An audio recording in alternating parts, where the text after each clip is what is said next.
Good morning, everyone. I'm Glenn Ahrens, your OSU Extension Forester for Clackamas, Marion, and Hood River County. And I get to work with our tree school team in Clackamas County with Amanda Brenner and Jean Bremer. It's my pleasure to be your host for today's Tree School Online webinar. Tree School Online is a production of the OSU Forestry Natural Resources Extension Program and the Partnership for Forestry Education. I want to give special recognition to the Oregon Forest Resources Institute for leading this project, and also to the Forest Service, U.S. Forest Service, and the Oregon Department of Forestry for giving us a grant to cover our expenses. Tree School Online webinars are scheduled every Tuesday from now through July 28th. I think we're on our 11th one this morning. There's two webinars, one at 10, this one, and another at 3 p.m. until July 28th. Got some housekeeping details. First, we're on Zoom, and the Zoom toolbar should be located at the bottom of your screen. Sometimes it's at the top. You can scroll your cursor to wake it up if you don't see it. Many features are accessed by the Zoom toolbar. And audio is muted for participants. So just the speakers and panelists and hosts have audio and video is not available for participants. For your questions, we really want to have some good Q&A, and we want you to write your questions in the Q&A box. I see there's one already. We want to limit use of chat for more technical questions. Mike Clossy is our co-host minding the chat room. And if you have questions about Zoom or what's going on, let us know things in the chat box. But we really want your questions to be in the Q&A box. And as our speaker today talks, if you think of something, put it in there right away so you don't lose it. And then we'll be answering those at intervals, one in the middle and one at the end. So for the talk today, there will be some resources posted after the show. We're going to have the webinar recorded and also have some resources in addition to the recorded webinar that you'll be able to find at Tree School Online. And that's at knowyourforest.org is where you can find those at Tree School Online. Another thing we're doing, as I mentioned, is recording this and like all of our Tree School webinars and posting them so you can see it or tell your friends and others who missed it to watch after the show. We're also going to be using polls. So we're going to try to learn more about you and the audience and where you're from and a few other details at the beginning and also at the end to evaluate this presentation. The polls should pop up on your screen. Now, they don't work for 100%. There's always a few that I can't seem to get the poll, but normally it pops up on your screen and I'll be talking about it. You'll see it, you can answer the questions, and then we'll share the results with the polls. And there should be a button at the bottom, and if you don't see it, you can check your toolbar and see if there's a lighted button that you can press to enable the poll. So now it's my pleasure to introduce our speaker. John, if you'd like to turn your video on and microphone. John Stewart and his family have been managing their woodland property near Corbett, actually right at the edge of the watershed in Bull Run and Mount Hood National Forest. But they've had this piece of property for a long time and been managing it actively for over 60 years. John himself for, I think, 45. And John also has had a long career with the Forest Service in a wide variety of duties that he'll tell us about. Managing people, trees, and fire is kind of what I gather from what I've learned about John. He'll also be getting help from his sister Janice and Mary Kellogg of the Forest Carbon Works that helped with this. So John, if you go ahead and have a brief introduction of yourself and what you're going to talk about, and then we'll go to our poll. Thank you very much, Glenn, for this opportunity to share my views about what's happening in forestry and climate change, and also what we have done on our tree farm to try to manage for that over time. I'd like to introduce my sister, Janice Stewart. She is a co-manager of the tree farm. She's a primary owner and has been supporting me in my efforts to make this tree farm stand up for issues related to climate change. So Janice, are you there? She's still a federal magistrate with the federal system, although she's retired and is only there on a part-time basis. I'd also like to introduce Mary Kellogg. Mary she has a degree in environmental science. She worked for in forest carbon for over 7 years, and in the last 3.5 is focused on small woodland issues. I really enjoy working with Mary because she gives very personalized service. She's been out at our tree farm twice, helping crews the tree farm for carbon sequestration. So very much like me in my career in forestry, I spent a total of 39 years working for the U.S. Forest Service. She is a technician that works in the field and is learning the process from the ground up. So she'll be joining us here today as well and helping in this presentation. The three of us with Glenn's leadership will be trying to answer your questions as they come up. So thank you. All right, John, if you want to go ahead to your next slide, and then after that, I'll start the poll just for your title slide. There we go. All right, before we start the poll, as John said, the first part of his story, or as his title slide says, it's really going to talk about why he's pursuing this and his passion for it and the need that he sees. His story includes kind of his personal motivation and his personal opinions about climate change and carbon policy. So I'm going to bring up a disclaimer, which is that the views and opinions expressed by John and our other speakers are theirs and theirs alone, and not those of OSU, OFRE, or the Partnership for Forestry Education. And then the second part, of course, is about how John and Janice have pursued the carbon market on their forests, which is a fascinating story. So with that, I'm going to start the first poll. And this poll is just questions for our audience, finding out where you're from and about yourself, if you're a woodland owner or a natural resource professional, and if you do own or manage land, how many acres. So go ahead and answer that, and as the questions come in, when they slow down and stop, I will end the poll.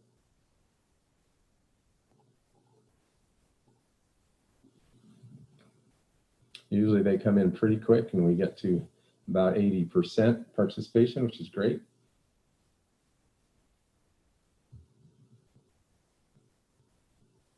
And Tree School is normally centered in Clackamas County, but we bring folks all over from Northwest Oregon and beyond. And so I'm seeing that many of us are from the Willamette Valley, but also elsewhere in Oregon, Washington, and the USA.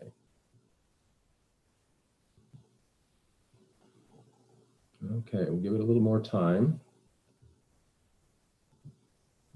I think we're there, so I'm going to end the polling and share the results.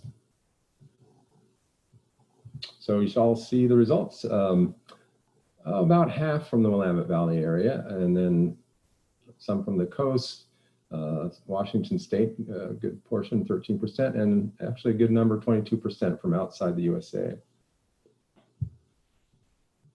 And then if I scroll down, some of the results about folks, 70% are woodland owners, and another even distribution, about 22% are either private or agency natural resource professionals. About 13% are not woodland owners or foresters. And as far as acreage, ownership, about 15% folks don't own land, and we've got a good kind of distribution from 10 to 40 to 100 acres of landowners, and then a good number, 24% of 100 to 1,000 acres. So with that, I'm going to stop sharing the poll, and I'll turn it back over to you, John. Thank you, Glenn. So today we're going to focus on our family's example of why and how we made cap and trade work for us while standing up against climate change. The first part of this is going to be the why. I've given this presentation for a couple of years at Tree School, and certainly the why is controversial, but I'm going to explain my perspective on it, which comes from my background working as a forester for as a forestry technician for the U.S. Forest Service. I do not have a degree in forestry. My background is I have a degree in journalism and history and geography, but I do not have a degree in forestry. But I had a field training as a forestry technician spending over 3 decades working for the U.S. Forest Service. I started working on the Fremont National Forest and went on to work on the Willamette, the Mount Hood, and the Deschutes National Forest.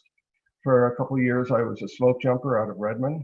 Much of my career is at the time that I started working for the Forest Service, everybody dropped everything to fight fire. So throughout my career, even though I was doing other things like managing AmeriCorps programs and human resource programs, I fought fire. Initially as a young man, when I could bounce a little better. I was a slope jumper out of Redmond. For a couple of years, I ran a helitack rappelling crew on the Willamette National Forest.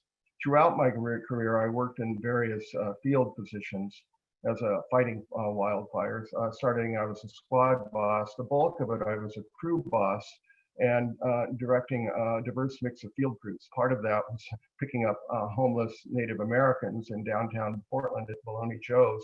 And I ran a 3-crew program. Each crew consists of 20 individuals fighting fires throughout the Pacific Northwest. I also ran field crews of U.S. Forest Service and Job Corps crews and things like that as a crew boss fighting fire. I spent a couple seasons working as a backcountry ranger in the backcountry of the Columbia River Gorge.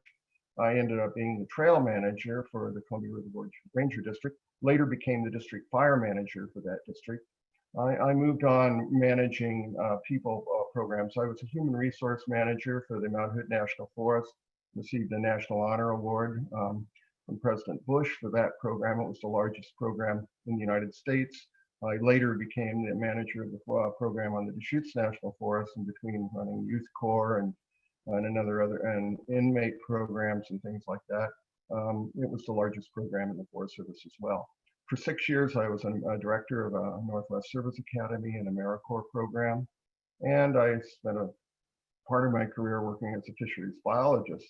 I also, at the end of my career, we set up a fire organization here in Central Oregon where we combined BLM and the Department of Interior, the Park Service, with the Forest Service to form Central Oregon Fire Management Services combined. And I was the outreach coordinator for that and working with fire grants. And I also worked as a public affairs officer for BLM and the U.S. Forest Service. So that's my perspective in my career with the U.S. Forest Service. But what I'm really proud of is, like most of you, 70% of you, I'm a small woodland owner, and I've managed a small tree farm, rain cloud tree farm. It's about 120 acres from 1975 to the present. Since I've retired from the Forest Service, I've enjoyed maintaining my health by hiking many of our long distance trails in the West. This includes the length of the Pacific Crest Trail, it's 2,700 miles, the Continental Divide Trail, which was over 3,200 miles, the Great Divide Trail, that was about 800 miles to the Canadian Rockies, the Pacific Northwest Trail, about another 900 miles following the Canadian border from Glacier National Park to the Olympic Peninsula, the Colorado Trail, the Arizona Trail, the Grand Enchantment Trail through Mexico and Arizona, the Wonderland Trail about right near, the Long Trail, the length of Vermont, and the Hayduke Trail that tied together all the national parks and recreation areas in the Southwest. Recently, for a couple of years, I volunteered as a trip leader for Conservation Volunteers International Program, where we've helped rebuild trails in Torre del Paine National Park in Chile. So I have some international experience that way.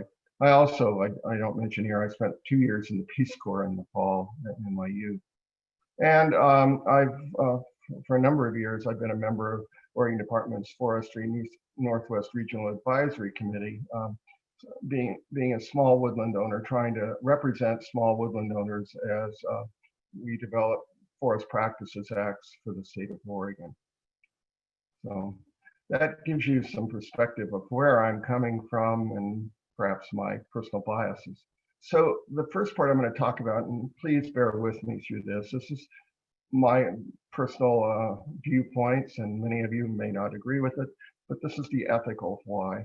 And a lot of this is developed over the last 15 years of hiking these backcountry trails you see here on the map. The Pacific Crest Trail, the Hayduke, the Continental Divide Trail, the trails I spoke of.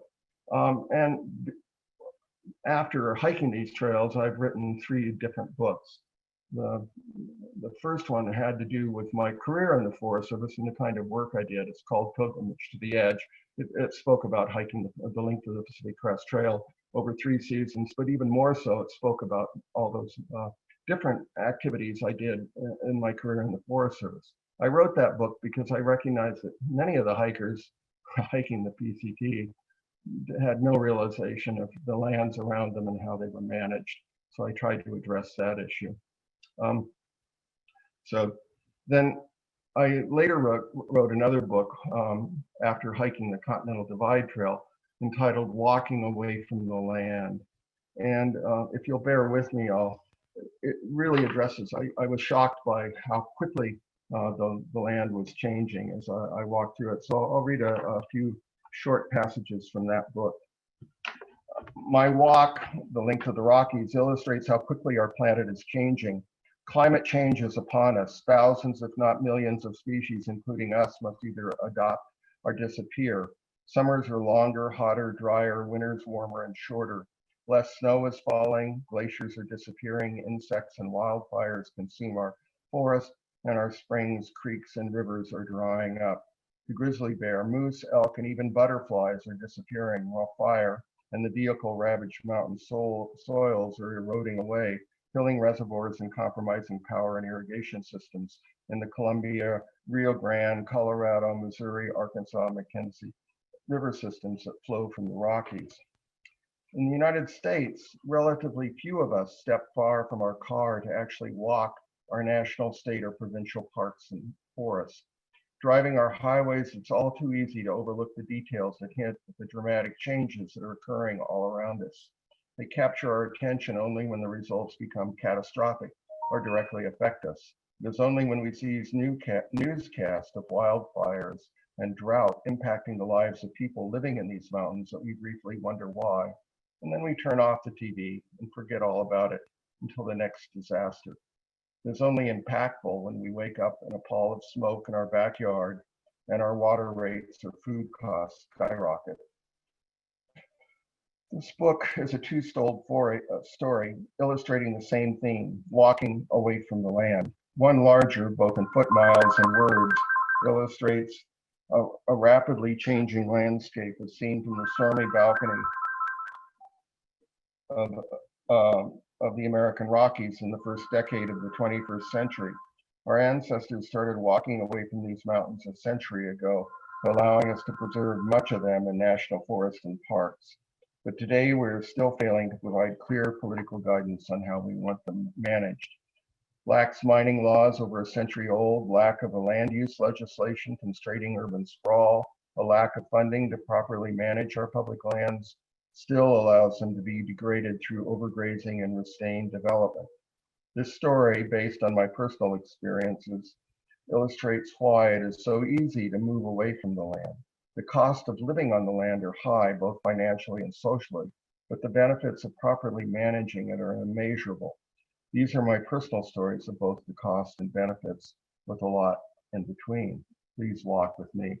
Here's the book that I just quoted from. So please walk with me today as I express how I develop my attitudes about the dramatic shift in climate change and why I am and my family is trying to deal with it on our tree farm. I also wrote another book called The Plateau of Doubt. I'll have a short quote dealing with the hike on the Hayduke Trail in that goes through Arizona, Utah, in the American Southwest.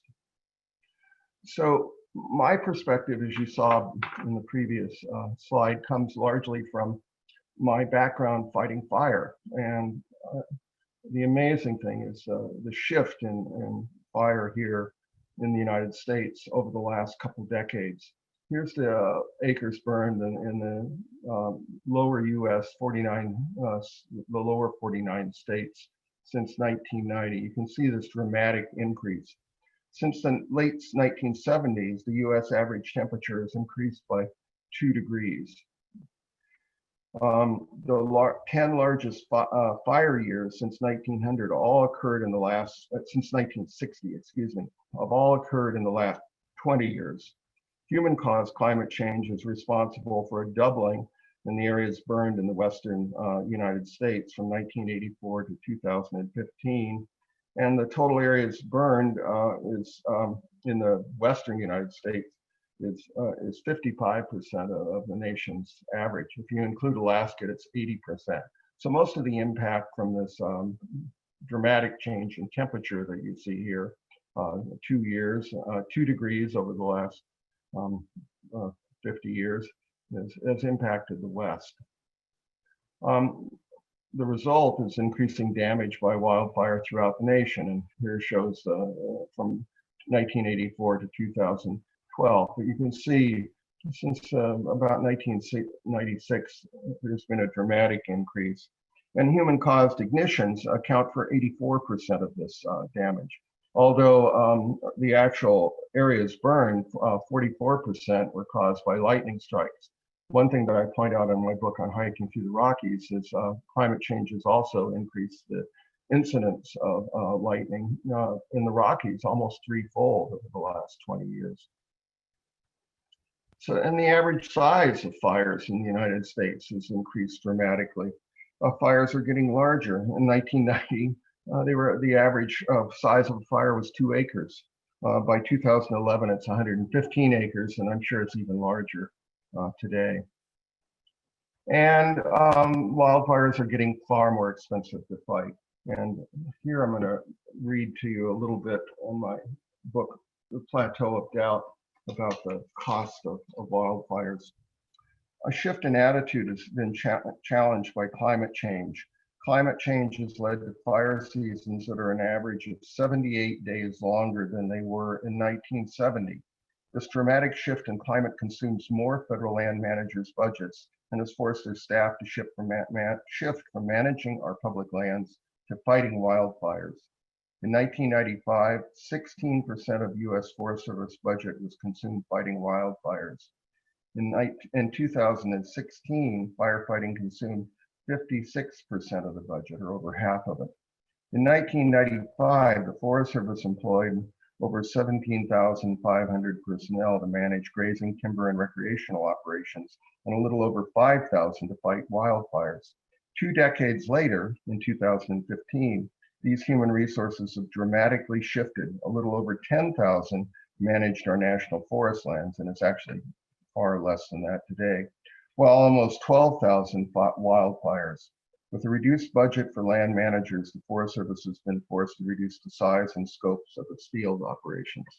So if you find your campgrounds closed or trails abandoned, the reason is we're spending more and more money fighting these wildfires, trying to deal with the impacts of climate change here in the West. So, and it's just not our problem. This is a worldwide problem. And I know all of you are aware of this, but these are just some of the international and national incidences that not all of them by any stretch of the imagination, that I've noted. I mean, South Korea, California, we know about, particularly with the fire in 2018, the Camp Fire that burned 240 square miles and 85 lives were lost. I think the real thing that I noticed is that we used to measure wildfires in acres. We're now measuring them in square miles. The fires are getting larger and far more destructive. And they aren't only occurring, they're occurring in Australia. I mean, we read this year 172,000 square miles were burned, 36 lives were lost, and it cost 1.3 billion. The cost of fire skyrocketing. The cost of fire in California, that Camp Fire alone is 16.5 billion. There's fires in Portugal. You can read about fires in Greece or Texas or Northern Ireland or the Republic of Ireland, Israel. It's a worldwide problem, including Oregon. So what I have here in purple is my career fighting fire. And I really want to start with one of the first fires I ever fought. It's called the Winter Rim Fire. At the time, it was the largest fire in the state of Oregon in about a decade. I was the initial attack. I just started my career working for the Forest Service and was a crew member on the initial attack. We got burned over and had to flee, and the fire burned over us. It was a very dramatic introduction to fighting fire. It was started by a logging operation where a cat with its treads on rock, threw sparks out and started the fire. They probably shouldn't have been operating at that time. It occurred on the eastern, upper eastern edge of Winter Rim above Summer Lake on the Fremont National Forest. And it rapidly spread. But at the time, it was one of the largest fires in the state of Oregon that had occurred in 20 years. And if you look at my history in all these fires, I participated in one way or other, either operating field crews, fighting them at different levels. The fires, you know, they were relatively small. I remember the Silver Fire was a real breakthrough. It lasted for 3 months in Southern Oregon. It was 97,000 acres in 1987. That was almost 20 years later. But then if you look at what's occurring now in Oregon, starting with, well, these large fires, the Biscuit Fire in Southern Oregon, one of the largest in Southern Oregon, over 500,000 acres. And this is the Toolbox Fire on the Fremont, 106,000 acres. It again burned over the Winter Rim, and today you won't see any, or very few trees left on the Winter Rim. It looks more like Nevada these days. And then we're getting even larger fires. A Long Draw Fire in Southeast Oregon, 560,000 acres. The Buzzard Complex, 395. So we're echoing here in Oregon what's occurring worldwide. And our planet is, my view, is it's burning off from the top down, but we're blind to our new reality. It used to be that, well, a decade or 2 decades ago, there was about one fire a decade that would average 100,000 acres, or excuse me, one fire a year that would, or less than one fire a year that would reach 100,000 acres. Today, nationally, there's almost approximately 10 fires a year that are 100,000 acres or more. They call those mega fires. The results of these are dramatic. In 2016, I hiked across the Gila Wilderness. I'd hiked across it when it was green in 2007. It looked like an atomic bomb had gone off. And the amazing thing for me, if you look at the soil here, there is no soil. It's just down to gravel. The only animals that I saw in this landscape were spiders. They're one of the first animals that come in after a catastrophe. But it was an enormous fire, well over 100,000 acres that had burned off almost half of the first wilderness setup in the United States by Leopold back in the late 1920s. 2 years ago, actually a year ago now, I hiked across Arizona. And the Arizona Trail follows a series of sky islands, which a decade or two ago were beautiful pine forests. But the real change that has occurred in Arizona, you've heard about the huge fires they've had there, is that these pine forests are rapidly disappearing. This is the Kaibab Plateau, just north of the Grand Canyon. The elevations here, 9,000 feet, but huge tracts of this plateau have burned off. And as you move further south through the Sky Islands of Arizona, all of them have burned off. There's no forest left there. Dramatic change in the forestry of Arizona. This is the Pasayten. As I mentioned, I hiked the Pacific Northwest Trail, which follows the Canadian border across from Glacier National Park to the Olympic Peninsula. This is what it looked like back in about 2004 or 3, excuse me, when I hiked through it north to south on the Pacific Crest Trail. In 2014, when I hiked across it, this is what it looked like. 2/3 of the Pasayten Wilderness, one of the it is the largest wilderness in the Pacific Northwest, had burned off in the interim. Dramatic shift. A warming climate's changing our rainfall patterns. I mean, we hear about the flooding in the Midwest and some of the flooding in the Northeast from any number of causes, but what we don't look at is some of the flooding that's occurring, particularly in the Puget Sound region or up here in the Pacific Northwest. And a lot of this involves a significant increase in single-day precipitation event. And as you can see here, this sort of gives a chart and shows how dramatic those have increased over time. 100-year floods now occur every decade. So this is a picture in North Cascades National Park. These trees that you see in this log jam are 800 to 1,000-year-old cedar. clearly they were surviving quite well along these stream banks for 800 years to have grown to this size. But these recent floods, which are unusual flood events, are ripping them out of the ground and turning these creeks that flow from the North Cascades and Mount Rainier and national parks into a devastated landscape. And there's an, whoops, I'm going to, excuse me, go back to that. There's another side of this. I spent my career helping maintain Forest Service infrastructure, trails and roads. I was a trails manager in the Columbia Gorge District. One of the things that we always did when a storm was coming is part of our job was to go out and drive the forest roads and make sure all the culverts were clear. That workforce is no longer there on the land, and this is the result. These roads cost probably $250,000 a mile to build these access roads to our national forests. But all you need is one big storm event and a culvert not cleared, and you have this trench down the middle of a high quality road that's 3.5, 4 feet deep. The road is basically impassable. So we're losing a lot of our infrastructure that we've spent the better part of 50 or 60 years constructing on our national forest lands.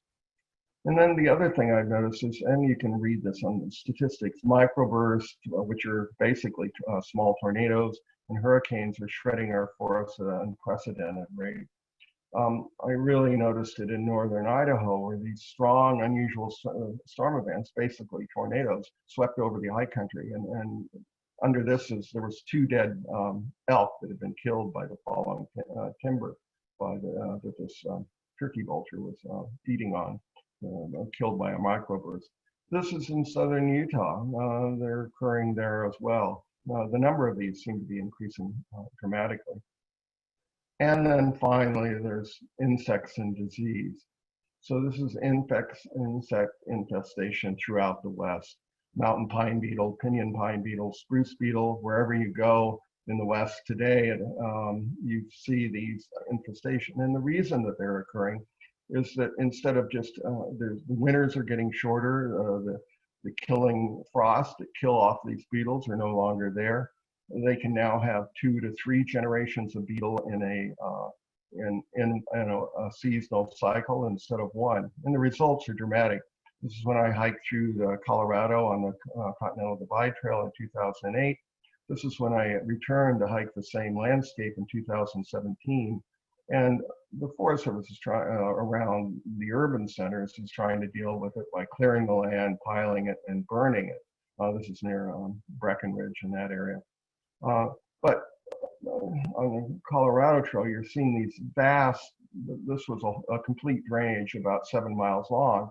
And as you can see, it's completely dead, killed by a mountain pine beetle.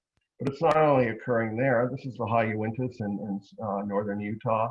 You can see, I would say, my feeling was 60% of the high elevation forests there have been killed off in beetle in the last decade. This are the Canadian Rockies. Along the Rockies, they're looking at 40 to 60% of their trees have been killed by pine beetle. So the bottom line is our high elevation forests are gone. Too many look like these burned over forests here in New Mexico or Colorado. And my feeling is this is what they'll look like a generation or 2 from now. It's going to look, our landscape in the Rockies in particular, and Idaho is going to look far more like Nevada than what it does today. And also climate change brings extreme drought. This is the American Southwest. They've been fighting an extreme drought for almost a decade now, and it's really having impact on cattle herds on what once was some of the richest grazing land in the United States. And we're facing that issue right here in Oregon. This is 2019. I know many of you small woodland owners, if you harvested trees that year and planted them, your survival rate was not very good. Even here, as you can see in Clackamas County, we are on the edge of the drought, and a lot of those small seedlings did not survive. So it's something that's impacting us here in Oregon as well. So according to the Intergovernmental Panel on Climate Change, in order to stop the Earth's temperature rising by more than 1.5 degrees centigrade above its pre-industrial levels, We need to reduce oil and gas production by 20% by 2030 and 55% by 2050. There's hope that we can do this. This chart actually came out of this last week's Economist. The amazing thing on this chart is solar power is now far cheaper to produce than coal, and battery storage is improving dramatically. In the past decade, the cost of solar power production fell by 87% in this past April, perhaps thanks to the COVID virus. Who knows? 30% of Great Britain's power came from solar installations. It's hard to believe, thinking about how gray and grim Great Britain can often be. And the amazing thing, solar cells are becoming more efficient and less costly. In 1950, those solar cells that only powered satellites were only at 6% efficiency. Today, the average one, they run 7 to 20%, and new research is showing that they can reach 47% efficiency. So there's hope that we can change things with the help of technology. So we're doing too little too late. We're beginning to lose more than our forest. I could go into the impacts of climate change and our ability to produce food, what drought's doing worldwide. But we saw it here in Oregon in 2018, the substation fire that burned over wheatlands here in Oregon. It was a $13 million loss to the Oregon wheat crop, and wheat prices worldwide jumped almost 20%. So worldwide, the last 5 years were the hottest on record. To limit the rise in temperature to 1.5 degrees, if we had started in the year 2000, we'd only have to reduce emissions by 2% a year. Today, to meet that, we have to reduce those emissions by 5% a year. And if we don't do it within a decade, we must reduce emissions by 9% a year. As most of you are aware, the United States is, under the Trump administration, has left the Paris Accord, so I guess we don't have to follow that guideline.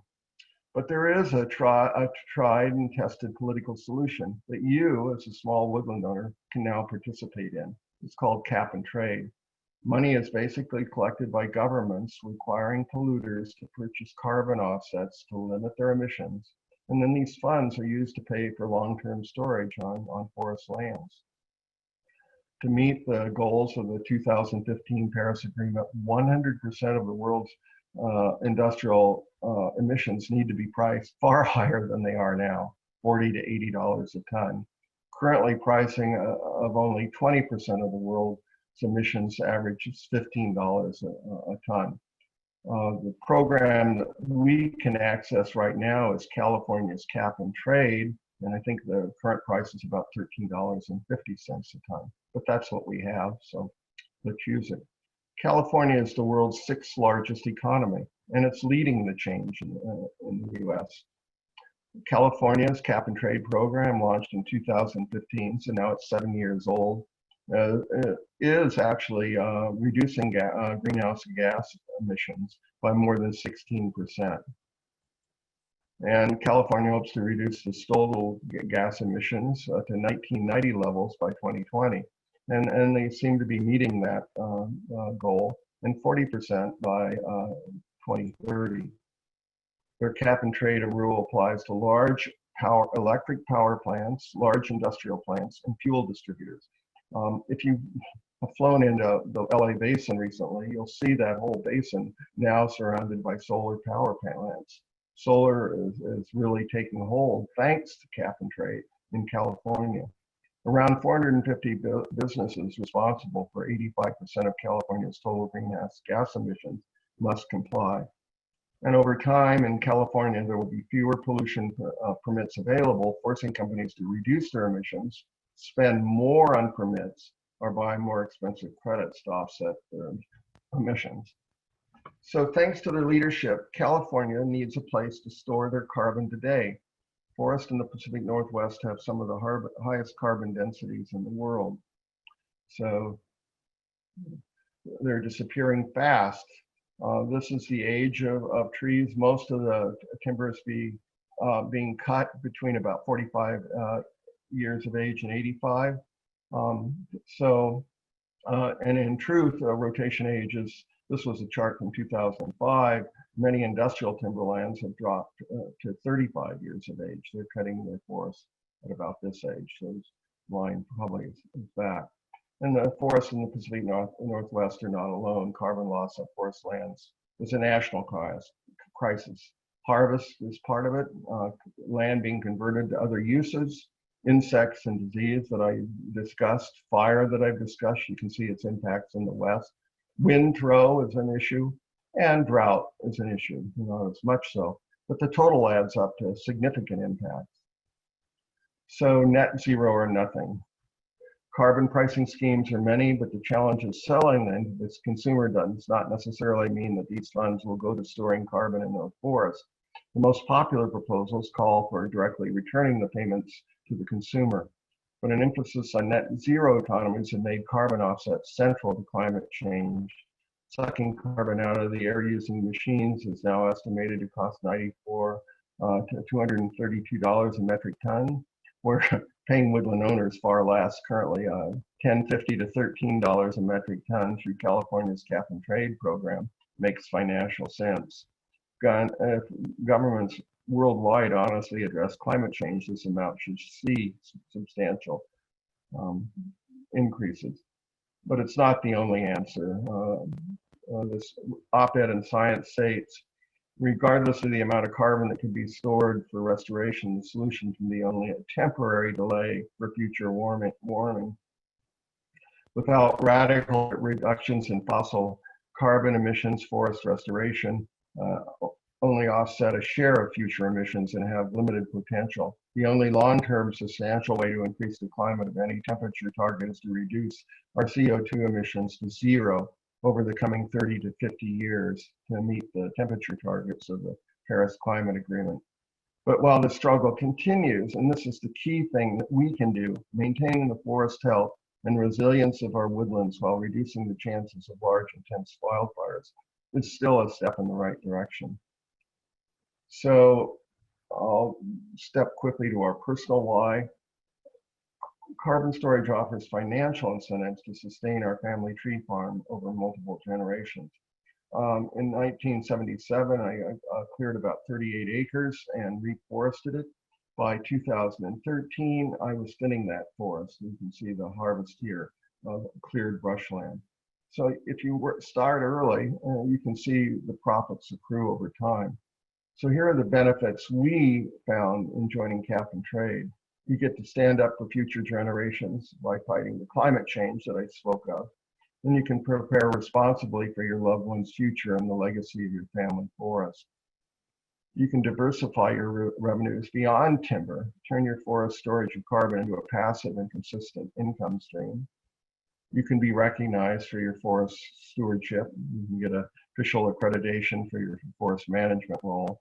But most importantly, and I think this is why many of you are watching this presentation today, and we'll talk about how to do this, gain access to financial systems that only large industrial timber owners have had access in the past. So with that, maybe we can go on with question and answers, and we can try to address your concerns. So, thank you, John. Glenn, do we have any questions came in? Yes, we do have some questions. Okay. Let me get back to that part.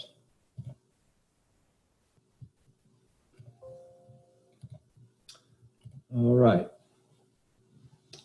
First question actually came right at the beginning is, how do you calculate carbon sequestration from basal area and diameter at breast height?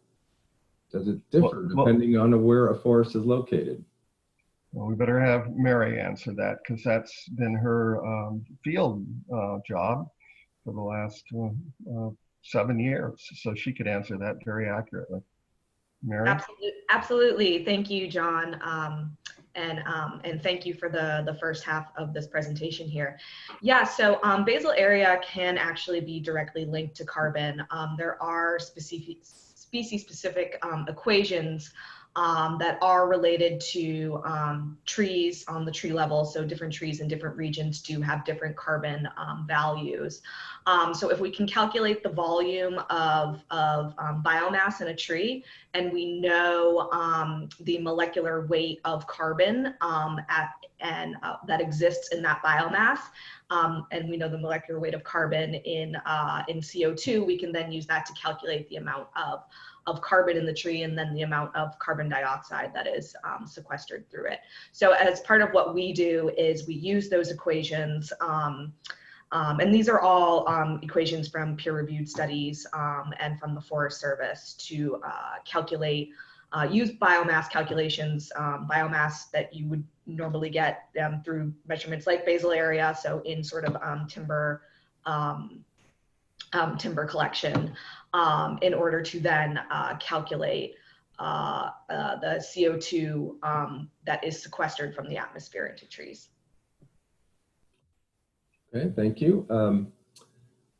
And another question, what is the economic value of a ton of carbon sequestration, and what value is the state of Oregon using to incentivize carbon storage on small forest lots?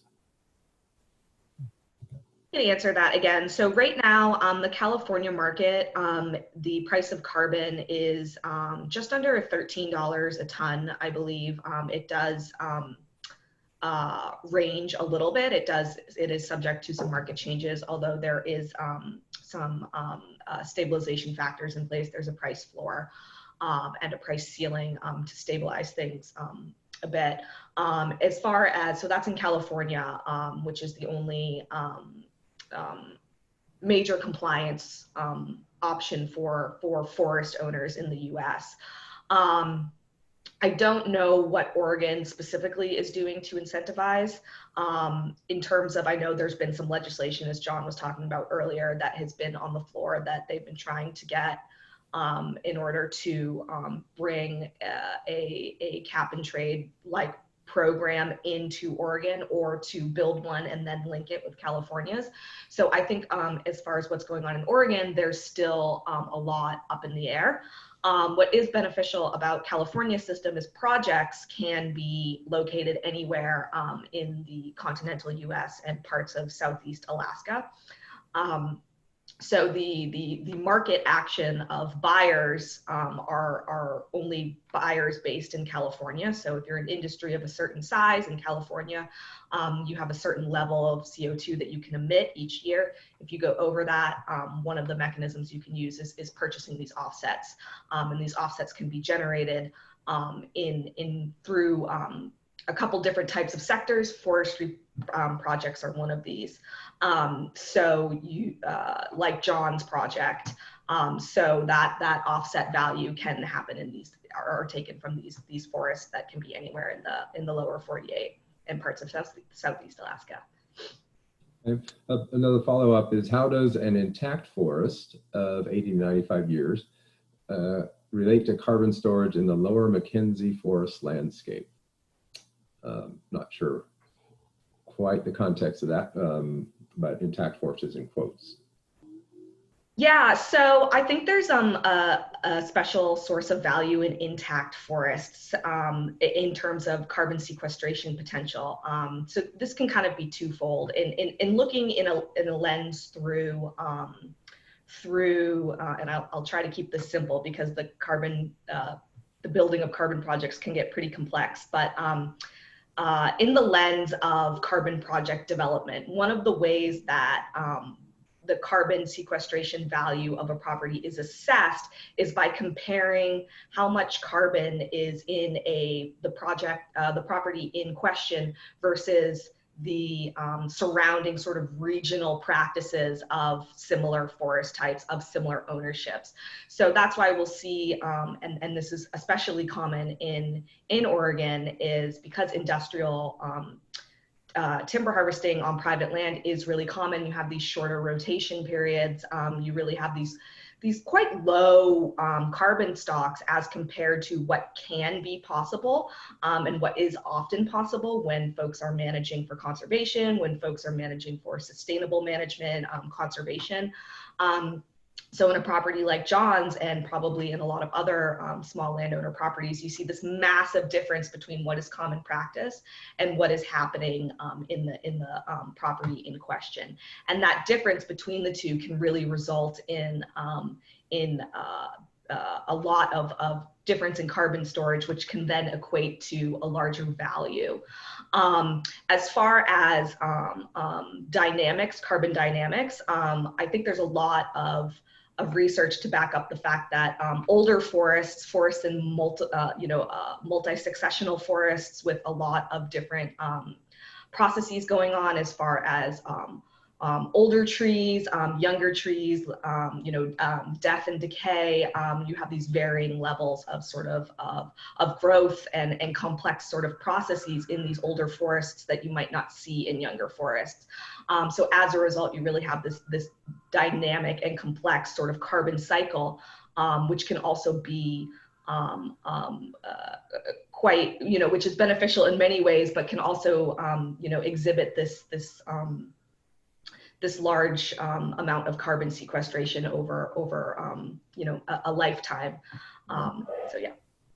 So I think that's getting into some nuts and bolts of the how and the what, which I think we're eager to get to. And so I'm going to continue the Q&A at the end of the next segment, and we'll pick up where we left off there. But I'd like to see how you did it, John. So let's go ahead and go into the second half.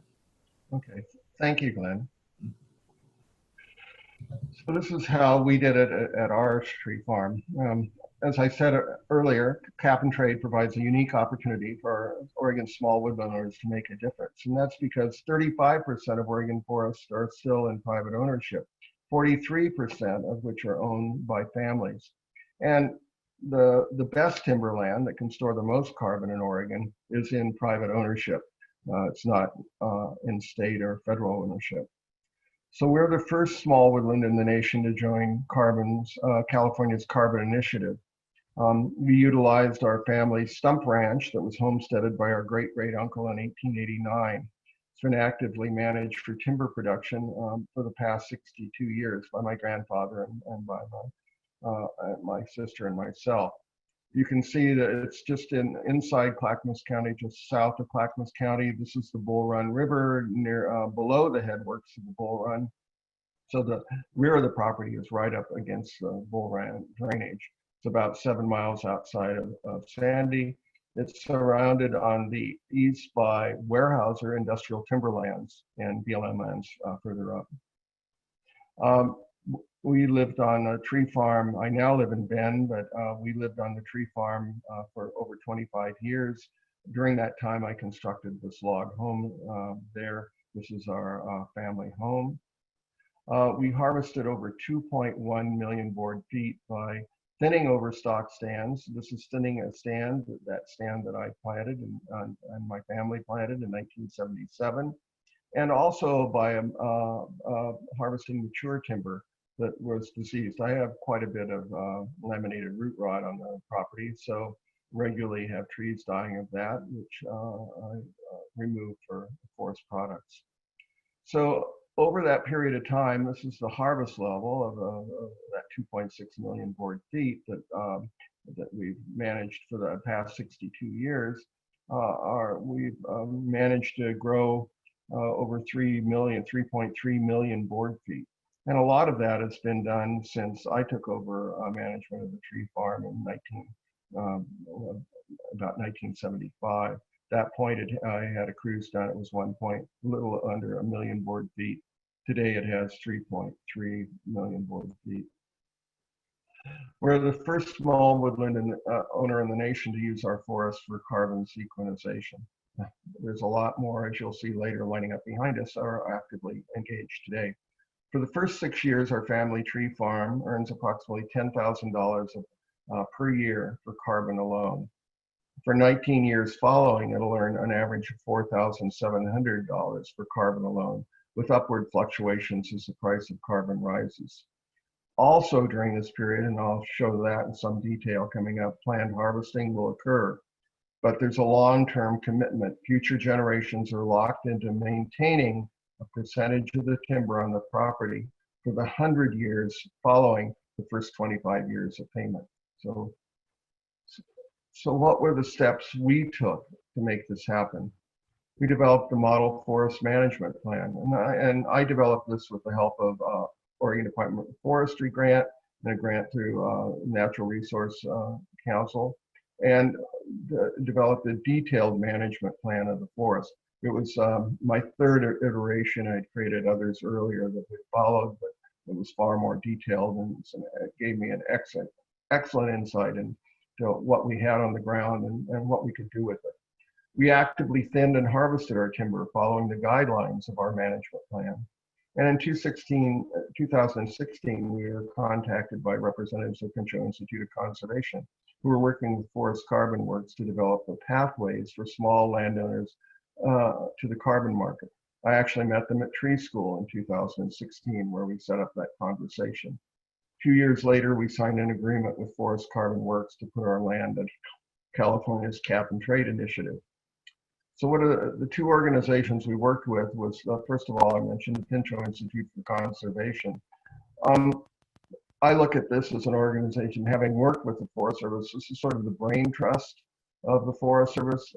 They had received a national grant under the Obama administration to try to reach out and work with forestry issues and make California's program accessible nationwide. And Forest Carbon Works is the first platform for small forest landowners in the U.S., which enables us to access the benefits of the carbon market. So it's, as far as I know, it's the only program that's accessible to small woodland owners to access that market, and I truly believe that's going to become a worldwide market in the future. So what did the Pinchot Institute do for us? They provided Student Conservation Association volunteers who measured the carbon potential of trees 5 inches in diameter class or greater in our forest using new forest mensuration technology created by Forest Carbon Works. I'll mention that briefly. Mary will go into it, but it's basically cell phone technology that works to cruise timber or to cruise the carbon value of the timber on your forest. They continued to link us in with Carbon Forest Works that allowed our project to continue. And they also helped host a tour on Raincloud Tree Farm to encourage state legislatures to understand the advantages of initiating a carbon tax in Oregon to support small woodland owners. Unfortunately, as you saw earlier, our state legislature was blocked in that by the Republican members walking out of the Senate. So, but they did try to integrate what California had learned into the projects that they were proposing for Oregon. So what does, this is Mary's time to take over, because she's going to give the details of the program. And as the program director, she knows them far better than I. So Mary, please go ahead. Great, thank you, John, and thank you for leading us this far. So yeah, I want to talk a little bit about what we do, and I know John has kind of given a little bit of an insight there. So Forest Carbon Works, which I'll refer to throughout as FCW, we're forestry-based experts in carbon accounting and project development. We've been working in the realm of developing these large-scale forest carbon projects, both domestically and internationally, for about a decade. Forest Carbon Works is specifically our small landowner platform. So as we've been experts in the field developing these projects at a large scale, we saw this this sort of need and these obstacles for small landowners. So we decided to further investigate that, and we have created a streamlined approach to project development that allows projects to be financially viable for landowners who own as little as 40 acres. And this really hasn't been possible before. The upfront costs of these projects are really, really drastic and can be really prohibitive for small landowners moving forward. Often they're already in the red before even seeing any sort of revenue from credit generation. So we provide a contract-based service that links with California's cap and trade program. We essentially perform all of the heavy lifting of project development on behalf of the landowners. And the majority of this is done really in the beginning steps of the project. So we do all of the large scale analyses, inventories, really to get the project established and running. And then for the lifetime of the project, there's considerably less work to be done from that point. So that's kind of where we come in to set things up and to kind of get landowners running and work with them, then give them the option to continue working with them throughout the lifetime of the project. And to participate, there's no major costs incurred by the landowner. There's a small $75 application fee in the beginning, but throughout the lifetime of the project, landowners are essentially issued an annual payment that is based on the price of carbon and the amount of carbon sequestered in their forests, as well as the continued growth of their forest, and hence the carbon sequestered in their trees. So we issue that annual payment, and that annual payment takes into account all the associated costs with the project. And we provide landowners a detailed breakdown of what those costs are, and what all the requirements and commitments are before moving forward. Great, thanks, John. So just looking here at membership prerequisites. So these are requirements. So the land must be privately owned. All landowners must agree to move forward with official enrollment. So we do sort of a feasibility assessment at first, but if it turns out that the project would be viable and we create an offer to move forward, then all landowners have to be in agreement, of course, which is just good practice anyway. All forested ownership must be enrolled, so all parts of a forested property. Non-forested areas don't have to be enrolled. As I mentioned earlier, the property has to be in the US, so anywhere in the lower 48 or parts of Southeast Alaska. Landowners must be up to date on their property taxes. No major harvests have occurred within the last 10 years. So this can be, it kind of depends on what happened, what has happened and what type of harvest. This can kind of depend. Generally, if folks are unsure, they can reach out to us, or they can just apply anyway, and we can provide a little bit of guidance on whether or not we would advise moving forward at that point. So that can be a little bit of a gray area depending on the actual activity. Commercial harvesting must be legally allowed on the property, but not be legally required. So if there's a conservation easement that has been in place for more than a year that says no harvesting allowed, then that can present some conflicts. We basically need to be able to demonstrate that harvesting would be possible without the presence of the project. And the property must contain a minimum of 40 acres of forest land. As our program grows and our technology grows, we're hoping to get this acreage lower. But right now, this is where we're seeing projects actually become viable. And landowners, if they choose to enroll after we present them with their offer, if they then elect to move forward, they agree to forego commercial harvests for the first 6 years of the project. Minor removals for firewood and sanitation cuts are allowed. Okay, so here are some requirements for enrolling as a member. And there's John on the tractor. I love that photo. So the landowner must continue to comply with all local, state, and federal laws, including payment of property taxes. The landowner must provide periodic access to forest carbon works to help administer the carbon project. This involves at least once to have us come onto the property and inventory it. During the first 6 years of the project, it might be anywhere from 1 to 3 times, but at least once every 6 years. The landowner must maintain ownership rights of the timber on their property. Again, they agree to forego commercial harvesting for the first 6 years. harvesting beyond this time period is allowed, and we would basically work with you, kind of like we have with John, to coordinate harvest so that you're still in compliance with the carbon project. If carrying out firewood removal or sanitation cuts, the landowner can take no more than the pre-agreed upon amount.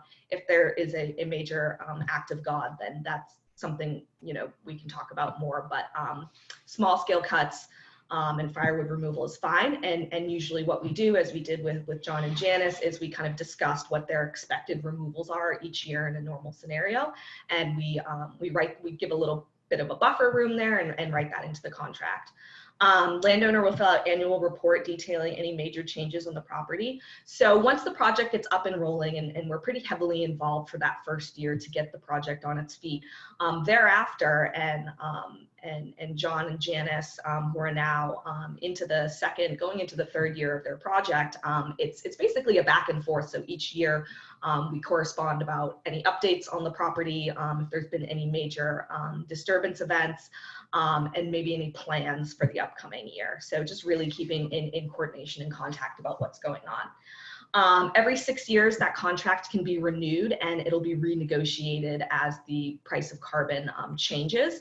The price of carbon is legislatively intact to rise, so we want that benefit to be available to landowners. We don't want to lock you in for one price for 25 years.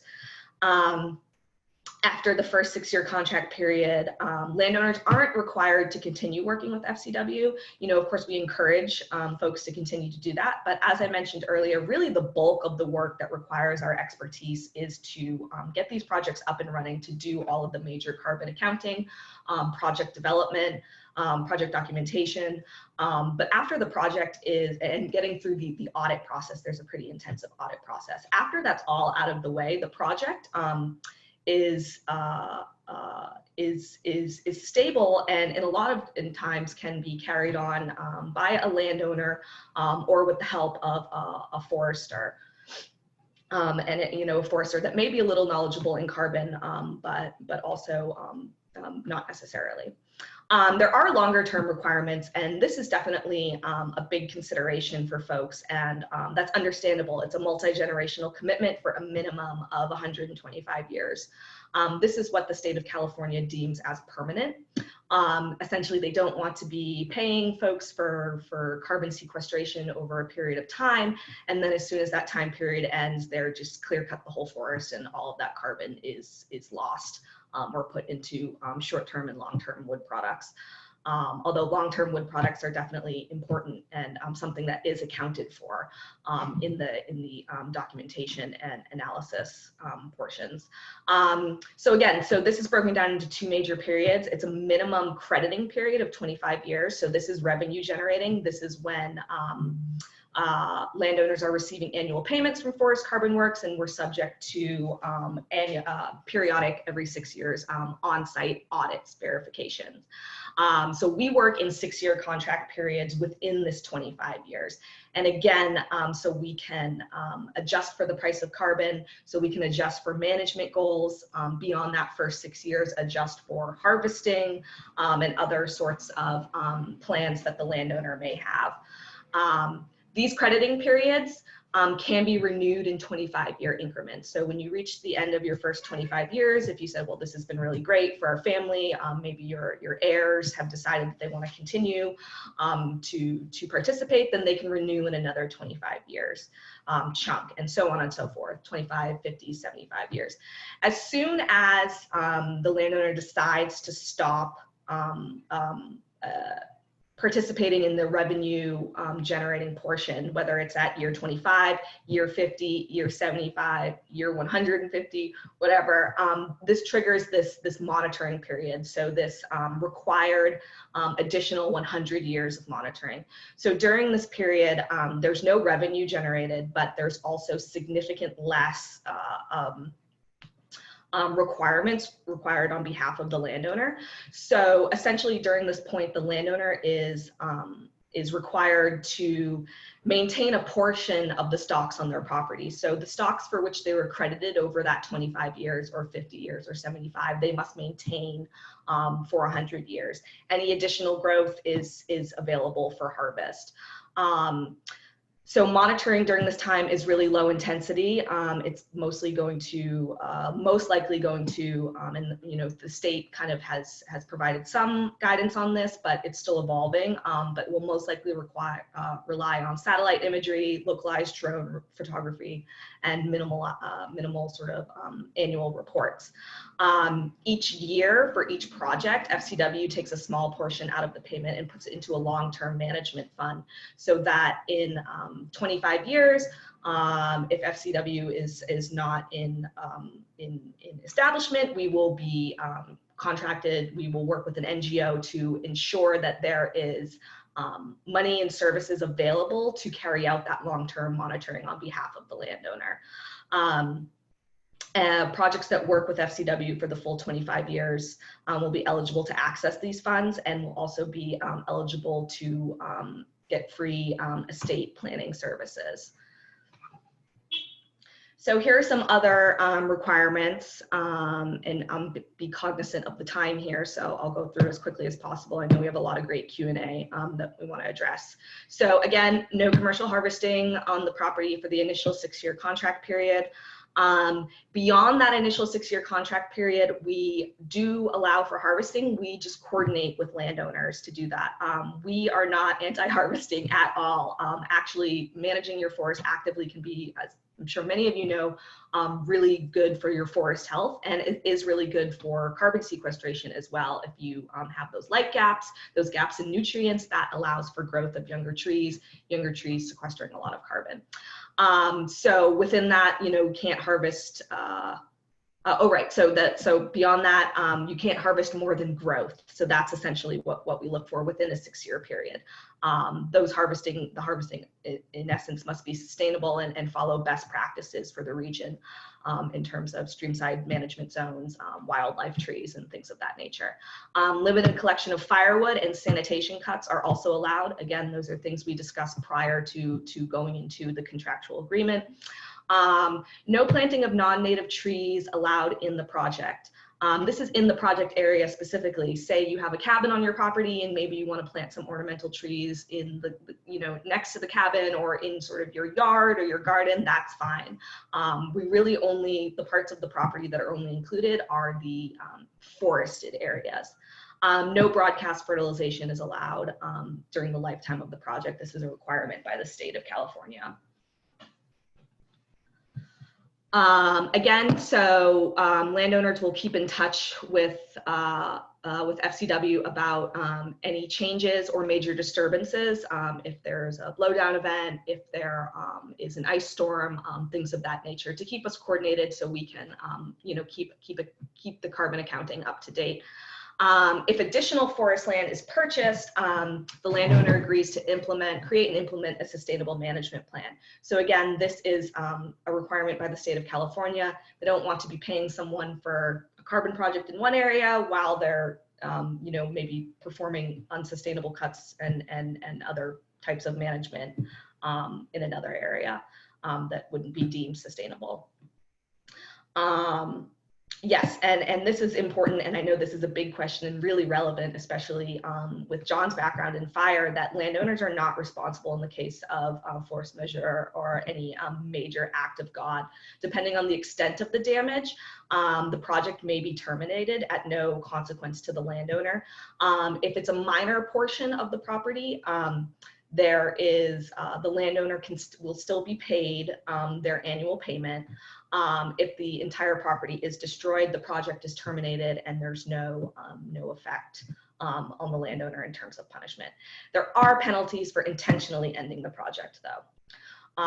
And that's why we have a large consultation process before going into into the long-term agreement, because we know it's a really big commitment and it spans multi-generational aspects. So here's just a flow of kind of where someone starting out interested in this would go. And this, I can also, I know Glenn is going to provide some resources after the fact, and I will pass this along to provide as well. So I'll just go through really quickly. For a lot of folks that are interested, I would say the best step is to check out our website, forestcarbonworks.org. There's a list of prerequisites Again, it's the same ones I mentioned earlier. So essentially folks go online and make an online account and they submit an application to determine their eligibility. They basically answer questions about those prerequisites so we can determine if through the lens of the California system, if they would even be eligible for a project.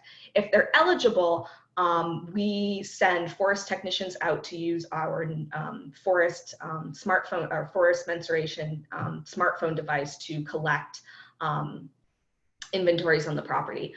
This happens seasonally, so sometimes there is some lag with everything going on with COVID too. We've been pushed back a little bit, but our goal in the past has been to get technicians out, in the spring through the fall, basically till the rains come.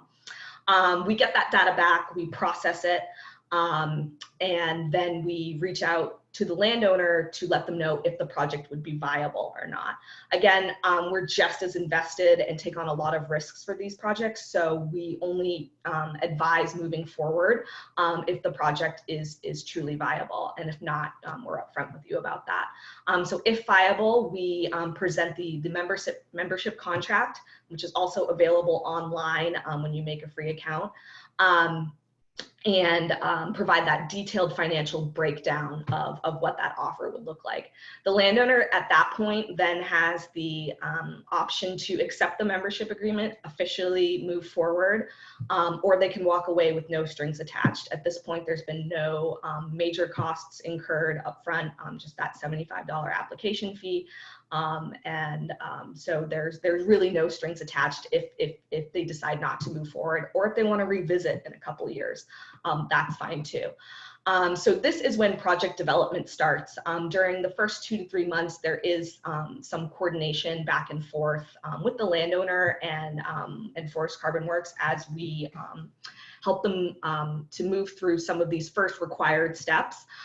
We handle as much as possible. There is some bureaucratic steps that the landowner is required to take that we provide guidance on. And then, but once that is finalized and we're able to make our official announcement to the state of California that we're moving forward, then a portion of the first annual payment is issued to the landowner. And this is up to a $10,000 down payment. This is what starts the actual project development process. So this is a 6 to 9 month period where we go, where the landowner really isn't involved, and when we start, turning on our services and really getting down into the nitty gritty. We revisit the property and re-inventory. We carry out all of the calculations, carbon accounting, forest growth and yield modeling, documentation, all the analyses required by the state to demonstrate everything about the project that is true. After that, you can see at step 10, we then go into a pretty rigorous audit process. So there is a required independent third-party audit. Again, this is little to no action required by the landowner. This is, again, where our expertise comes in. We handle all the back and forth with the landowner and any issues that come up. The project then goes to a registry review and then on to a state review. So it's quite an intensive process, but again, this is where our expertise lies. And we really carry the heavy lifting and complexity so that the landowner doesn't have to do that. And that's the major heavy lifting of the project. The credits are issued, and then the remainder of the first annual payment is paid. That enters into year 2 of the project, and that's just when we get those annual reports for the next 4 years. We're just talking back and forth about any major updates to the property, and there's that annual report, and you're getting your annual payment in November. So it's really low contact at the end of that 6 years. Then we reassess for another contract period. So in John's property specifically, we measured approximately 40,000 metric tons. And compared to this baseline, so this common practice that I was speaking about earlier, this was approximately 23,000 tons above that regional baseline. So that was additional. So this is what this major crediting came for. And again, so that 23,000 tons and anything that is credited beyond must remain in the forest. Now, if there's any of that growth that then John and Janice decide that they want to harvest, that's fine. They can do that. They can harvest that timber so long as we're back at zero at year 6. We're back at that baseline amount in year 6. So they can harvest that timber, or they won't get paid for carbon, but they'll be getting paid for the timber. So it's actually a really sweet sort of trade-off between carbon and between timber. In years that maybe you're not harvesting, you can get paid for timber. So yeah, I'll turn it back over to you, John. Thank you, Mary. And Mary has all the details. I really give her credit for all the work she did. She had to go through our property and help. We were out there on the final check cruise. I cruised timber for the U.S. Forest Service. I was amazed at her patience in putting up with a cruiser that was being a cruiser from New Hampshire who was providing all sorts of challenges for the organization. But anyway, they proved their point. They had cruised it a couple of times. They were right on, and our tree farm was certified. So, but the key thing that I want to talk about is active timber management. Rain Cloud Tree Farm, comes from our management plan. It has a variety of timber types on it. The oldest stand up at the front is now about 110 years old. The youngest stand down here that was a patch cut that we did about 5 years ago is here. So it has a variety of age classes, and each age class has a different amount of carbon, ranging the stand up in front is 34% of the carbon, while this little patch cut down here has 1%. So, and I also point out that the RMAs are not included because by state law, you have to have them, so they can't count along the two. These are along the 2 creeks that cross our property. This was a management plan that I put together, used our management plan, and then devised a harvest plan for the next 25 years. And EcoTrust and Sustainable Northwest helped put this together.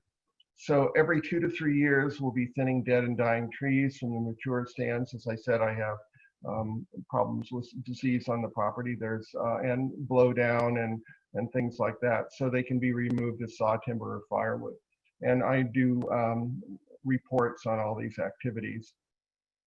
Every 10 years, in 2028, 238, 48, 58, 68, commercial thinning of mature fir and hemlock in stands 1, 3, 4, 5, and 6 for high value saw timber and poles to enhance the growth of the remaining trees. I'm focusing on trying to maintain a healthy stand, and I think this is the key part. If you're going into carbon sequestration, it doesn't mean you walk away from the work on the trees. It's part of a way to get returns from for your forest.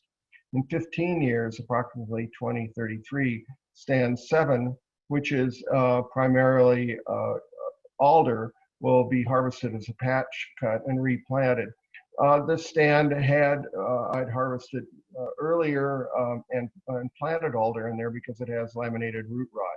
With 2 rotations of red alder, hopefully that laminated root rot will no longer be in the soil.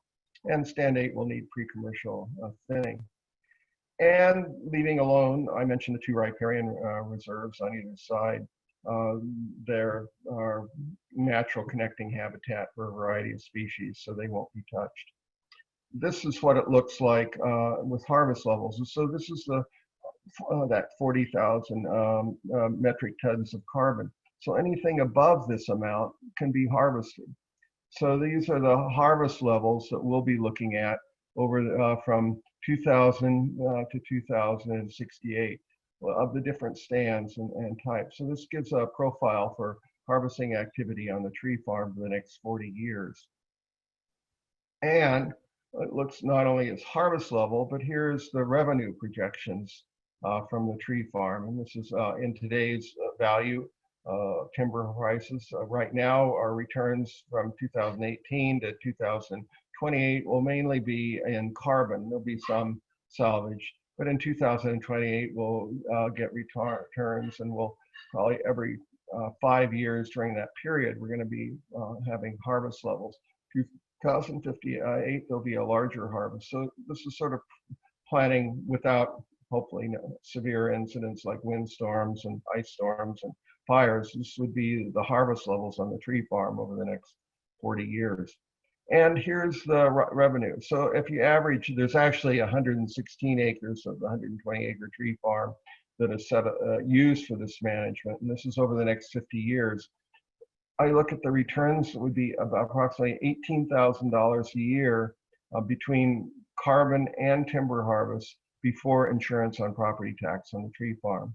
So it gives future generations a way to see exactly what the return should be on the tree farm, and to check out if their management is maintaining these returns. So I'll let Mary go on with this. Before Mary comes back, John, I just want to say we're at 11:25, and I just want to make sure there's a lot of questions here. So I want to let folks know that we will stay through what we call overtime. But I would like to kind of wrap up and give folks a chance for questions and answers. And I'm going to be posting a poll just before folks leave, just on your evaluation of the program for today. You can fill that out while we continue, but definitely want to get to Q&A here pretty soon. So, and I'm going to launch the poll right now. So. Thanks, Glenn. Yeah, I think these next couple slides of mine are pretty summarizing what I was saying earlier. So, and I really would like to value the Q&A time and the poll. So I think we should take the poll first, and then if folks have a moment here, and then they can fill in the poll as we keep going. Great. I just want to give them a chance to look at that. I think it would be fine then to click through this slide. This again is some summary of what I was talking about earlier with the process of inventorying and monitoring, reporting and verification. Yep, again, no major costs incurred by the landowner. All project costs are associated and built into the annual payment. We provide a financial breakdown of what that looks like. And here's some of our progress by state. So where you can see we're making progress, and I think Oregon actually is leading, or one of the highest states in terms of folks who have applied and the applications are successful or they're pending. And here's some more of those metrics to look at what's going on a national level and in Oregon specifically. So I'm just going to add, as concluding, I think this cap and trade provides a unique opportunity for small woodland owners to deal with the issues of climate change. And you can utilize these tools to manage and preserve and transition forest farms to the next generation. This was my grandparents and father and my sister and myself at the tree farm in 1952. And here is my son and his daughters and wife with my wife at the tree farm in 2018. Tree farms are multi-generational, and this is a way to really manage your tree farm on a multi-generational level. So here's where you can go to find out more about it. Mary's mentioned this. You certainly should take advantage of this. And so I think with that, we are open to questions and answers. Very good. If you would put up the slide for the next program coming up this afternoon as well. Well, just want to let folks know this afternoon we have forest management plan writing, and stay tuned for that. But I want to get to the Q&A, and I want to let everyone know we are going to stay open for overtime for more questions. So hang in there if you, as long as you can, to at least till 11:45 is when we'll cut that off. So let's go through these. There was a question early on about the source of the costs on solar, car, battery, coal, batteries, and that kind of thing on renewables. If that's something maybe you could provide a link that we can put in our resources, that would be good. Most of that came directly out of the last few issues of The Economist. They've really been focusing on issues of climate change. So the solar information and all of that came from the magazine, the international magazine, The Economist. Okay. Another question about timber on the eastern coast in Virginia in this case. What are the options anyone knows about for carbon sequestration in the eastern U.S.? Yeah, so this is a good question. So Virginia, I believe, is involved in RGGI, RGGI, which is a regional greenhouse gas initiative, which is a lot of Northeast states and Virginia. So again, we're kind of seeing this regionally, and with Oregon and Washington, as John mentioned earlier, that I think a lot of states are coming together to try to figure out statewide or regional sorts of plans for greenhouse gas emissions. I do believe they have a forestry protocol, but I do not believe that any projects have actually gone through with it. So right now, California is the only system that has been like effective and in place and creating projects. And projects in Virginia can be eligible under our system. And we do have a lot of interest and applications from folks in Virginia and along the Eastern Seaboard. And, you know, I just want to say I really appreciate everyone's support there. There's been a lot of interest. Some news that I didn't share that I want to share that I didn't earlier is that our program is actually in the final steps of receiving some significant investment financing, which is really exciting. It's been a really intense last couple of years here, but we will be able to really expand our capacity in terms of team members and our ability to reach different areas, especially along the Eastern Seaboard and moving westward. So stay tuned. We're working at our greatest capacity to be able to reach folks in those regions soon. We really, really want to be able to work there, and we're working hard to do so. All right, another question. How are you storing carbon in terms of acres? In this case, I think the answer is the whole 116 acres is accounted for, but go ahead. Yeah, so it's all the forested property in all the forested area in a property. So John's property is 120 acres. There's 2 major cleared areas for cabins, comprising maybe about 4 acres worth. So the rest of that's forested is included in the project. We generally start seeing projects as viable at about $20 per acre per year. So once we go through and we do the analysis, generally where we start seeing things pencil out is at about that rate. Okay, are you also accounting for carbon in soil and undergrowth? Yeah, so that's a really great question. So for this specific protocol, we only account for standing live and standing dead trees of 5-inch diameter class or greater. Soil is not accounted for, unfortunately, in this specific protocol.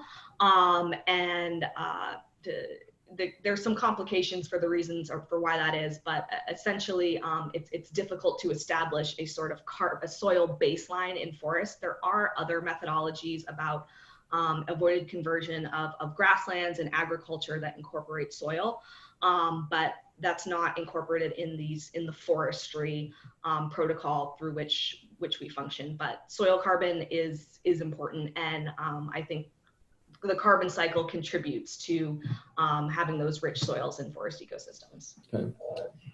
Another question, are voluntary carbon markets viable for small forest owners?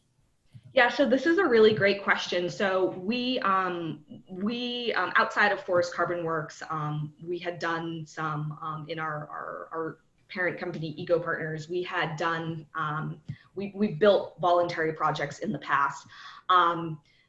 When we were moving forward with establishing Forest Carbon Works as a small landowner platform, we looked at voluntary versus compliance. Ultimately, we decided that compliance markets provide the best price of carbon and are the most stable markets. And so we wanted those benefits to be realized for the landowner. Small landowners, there are a lot of initiatives being created about moving through the voluntary market.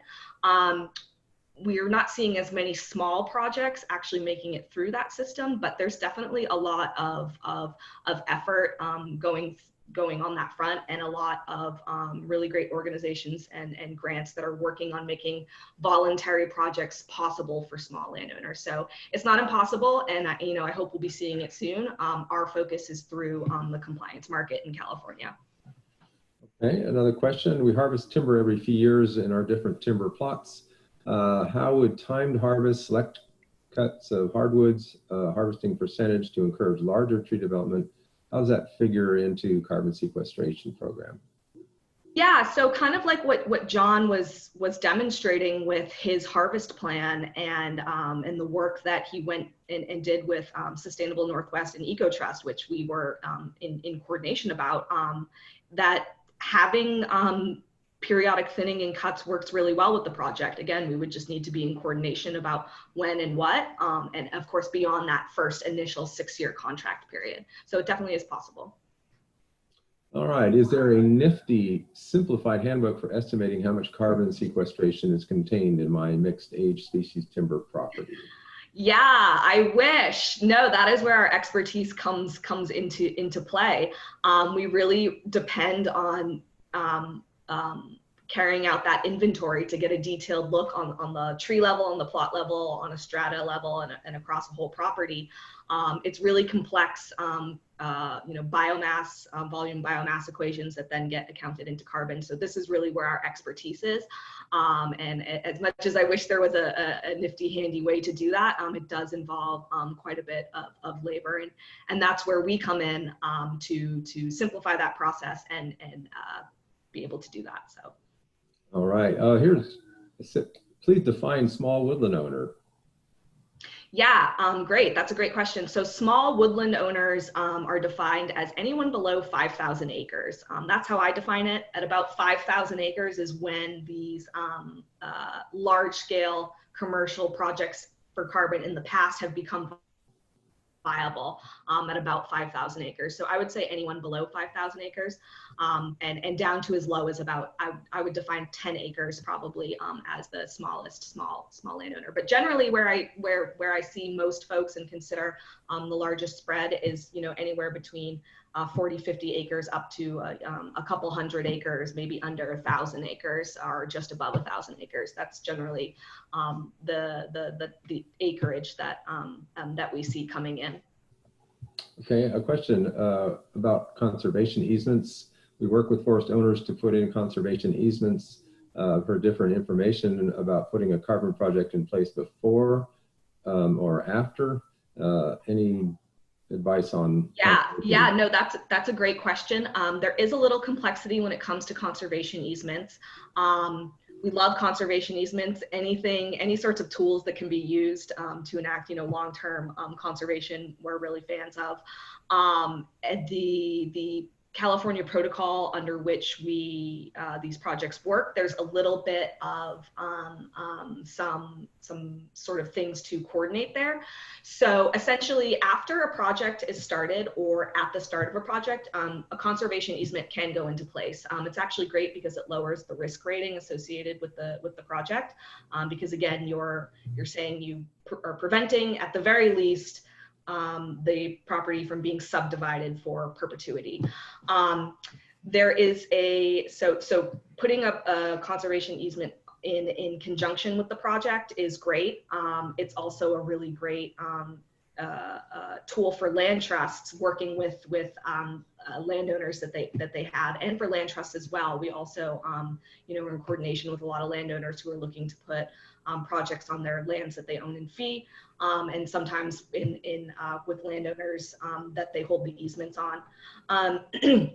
There is a clause about when a conservation easement can go into place prior to the start of a carbon project. So there's a year-long grace period prior to the start of a project in which a conservation easement can go into place. So if there's been an easement in place and it's been in place for a long time, there might be some complications with being able to have a carbon project. However, it depends on the restrictions in the easement. If the easement is a working easement and allows for forest management, then that's okay. If it's a very restrictive no-touch easement, then there's an issue because we need to consider additionality.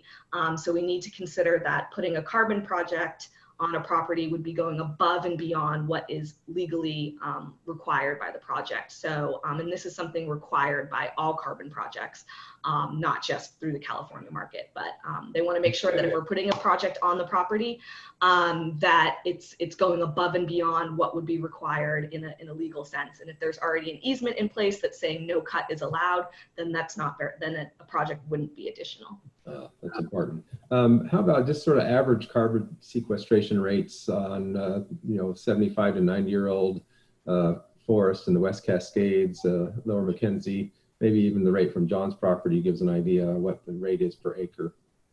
Yeah, we usually see about 2.5 to 3.5, sometimes as high as 4 tons per acre per year. Again, as John mentioned, the Pacific Northwest, and as many of you know, are some of the most productive forests, rainforests in the world. So that's really we see some of the highest rates there. In other forests along the eastern seaboard, we might see more about like 1.5 to 2 tons per acre per year. Okay. How do you define non-native trees? If there's climate change and species may be migrating? Absolutely. This is a really great question, and I saw this in the Q&A. So there are, the protocol does list specific species mixes that are included in each area. The non-native aspect, I think, is pointed a little bit more towards wildly outrageous non-native and maybe like exotic plantation type trees that wouldn't be eligible. I think there's a lot to be said about migration of forests, especially, and species, especially in the terms in the realm of climate change now. These values that we get for species mixes are related to what the Forest Service says. So if there's support from the Forest Service saying that there is this sort of change in species mixes in a region, that's an argument that we can then carry into our audit, or our conversation with the verification team, with the audit team. And essentially, it's kind of up to them. If we're able to put forth a good enough effort that's saying, well, now we're planting, yellow cedar here because it's a better, we're seeing this better action, and we have this support to show why this is a good reason and why this is becoming more of a native species here, then that's a strong argument, and that's something that we can put forth. Again, it would depend on a case-by-case basis, but that's a really great question, and I think something that's going to become more apparent as the effects of climate change continue. I think a good question, since the questions are continuing, we might run out of time, is could folks contact you, Mary, and you, John, with further questions? Can we post your contact information on we put that on our resources site with the presentation in the knowyourforest.org site. Yeah, absolutely. And I'll type in right now. The best way to reach our team is inquire@forestcarbonworks.org. Yes, Okay. inquire@forestcarbonworks.org. So that's our inquiry email. Please feel free to reach out to us there.